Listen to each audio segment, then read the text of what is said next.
بسم الله الرحمن الرحيم مقعي بوان نجية على خليفة ودقل مقالة هرقيسة ألقى waxaan ku duubi doonaa gabay la yiraahdo ogeysiis oo ku saabsan marxaladda abaarta ee ka jirta inta badan dhulka Soomaalida gabaygu wuxuu ku bilaabmayaa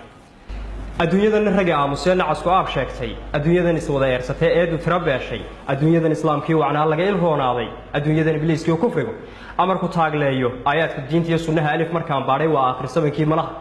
say u egtahay ayaaba ka haray suurta iyo malaga fuufkii ashahada ruuxii cuskaday wuu amaan geliya Allah iyo abaara dhaco aradka naafooye umusha iyo hooyooyinkii way il daran yeene dhulkii ayra lagu maali jiray maanta waa omose erer iyo awaare iyo nugaal saylac iyo awdal idilkeedba Soomaalidii nabarku aafay idilkeedba Soomaalidii nabarku aafay imtixaanadan lagu dhiciyo dhibiya aafaadku annaga samee ka ambaniya amaradaadii maantana inkaarahana helay waa afkala qaade maantana inkaarahana helay waa afkala qaade arxam baanu ka tuugeynaa waadna aragtaay Allah iyo samada naga afuri ku ergaanahay Allah iyo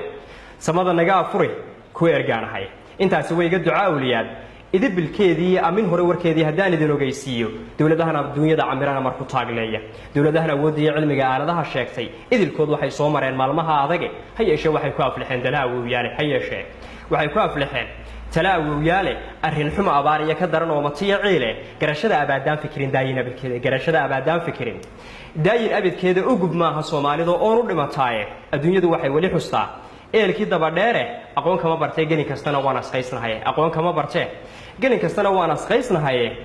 aadamaha xoolaha wuxuu eeba kaga soocay waa inay awoodiyo aqliga ku ijtihaadaan awowgay wixii dilay intaan wali la ooyaayo abaar lagama bixi doono iyo dhibiya afad awowgay wixii dilay intaan wali la ooyaayo abaar lagama bixi doono iyo dhibiya afad ahkaamtiya shariicada intaan cidiba eegaynin isafgarashadii iyo intuu samihii iimoobay isafgarashadii iyo intuu samihii iimoobay nin waliba itaalkii intuu xumaaloosaayo nin waliba itaalkii intuu xumaaloosaayo abaar lagama bixi doono iyo dhibiya afad ardayada sokeeyaha intaan ku andacoonayno indheergarab abwaan iyo nin raga ehlu tawxiidka aflagaada mooyee intaan cidi ajiibaynin abaar lagama bixi doono iyo dhibiya afad arrinkuba intuu taagan yahay laba ilmaadeera arrinkuba intuu taagan yahay laba ilmaadeera nin ujeedo gaar ah intuu inaaf duubayo ee arkayda beenta intaan ku istareexayno abaar lagama bixi doono iyo dhibiya afad abaar lagama bixi doono iyo dhibiya afad umaradu intay boobayaan shacabkan eedaaday iimaanku qaar uu ka lumay waa amuur culus afmiishaarada iyo dooxatada aadubyadan waashay rag intay dalkaba iibiyaan shacabka eedeeya rag intay dalkaba iibiyaan shacabka eedeeya xilma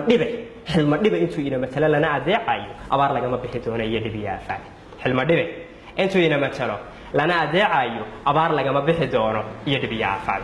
waxba yaanu jeedada murtida aadanow badina ibtiladu halkay igaga timi waan ogsoonahay hadaan oday ka sheekee hore iyo ararfa ku sheego haduu awrka qooreed xun yahay aarankuna raaciye haduu awrka qooreed xun yahay aarankuna raaciye hanti urursi iyo tuugo iyo olole mooyaane madaxaan jeedada lahayn lagu aafay hanti urursi iyo tuugo iyo olole mooyaane madaxaan jeedada lahayn lagu aafeeye hadaad oran lahayd layma oran waaniga eri hadaad oran lahayd layma oran waaniga eri abtirsiimo mooye intaan hadaf la eegaynin abaar lagama bixi doono iyo dhibiya afad abtirsiimo mooye intaan hadaf la eegaynin abaar lagama bixi doono iyo dhibiya afad kaas wuxuu ahaa gabaygii ogeysiis